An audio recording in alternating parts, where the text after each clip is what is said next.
Hey guys, it is Quincy with aslightlybetterwife.com here with a whole bunch of stuff on my counter to show you.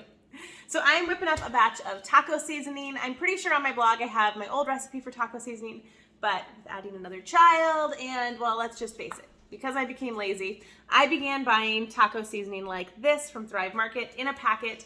It's gluten-free, and so that's what I need. But it's expensive. It was $1.29. It went up to $1.39. I'm cheap.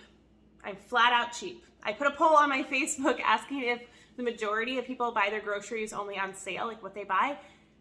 Nope. Pretty much me and 3 other people are buying groceries when they're only on sale. That bothers me. You guys, if you can save money on your food dollars, do it. And don't sacrifice quality. I mean, I'm not saying go out and eat like cheap junk food, like eat good quality food, but buy it on sale. Also, that tells the retailers, here's what we are willing to pay. The value of $1 is just, ugh. Okay, I'm here to show you about taco seasoning. So I'm starting with this base of taco seasoning because I really do like the flavor. Our family likes this. It works well for our bellies. So this is what we start with. And then I just poured a whole bunch of these packets into this jar. And I looked over here at the ingredients to see what is included. And I found the things that we have on hand. And then I bought a couple other things that we didn't have on hand, such as paprika. Who keeps paprika on hand? So I just found some of the main ingredients that were in here, such as paprika, garlic, salt, onion, chili powder, that kind of stuff. That's not all of them, but that kind of stuff that's in here.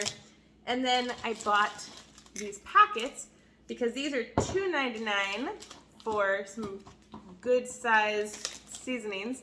And then I sprinkled these in. I did not use proper ratios because that's not how I do things. I just do it slightly better than like not doing it at all. So I poured in some of these things based on, like if chili powder was towards the bottom, I used a little bit less. Like garlic was more towards the top, I used more of that kind of thing. Pouring them in here.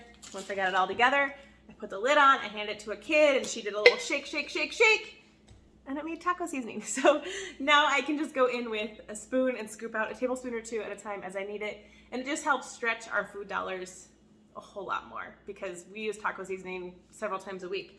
And then to label it, I use my favorite label maker, which you've probably seen in videos before.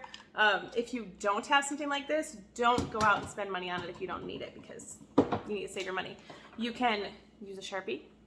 You can use a Sharpie and tape if you want to get fancy or whatever you have on hand, or you can just, just know that that's my taco seasoning because you remember things. All right, guys, that's it. Thanks for watching. As always, go out and do something awesome. See ya.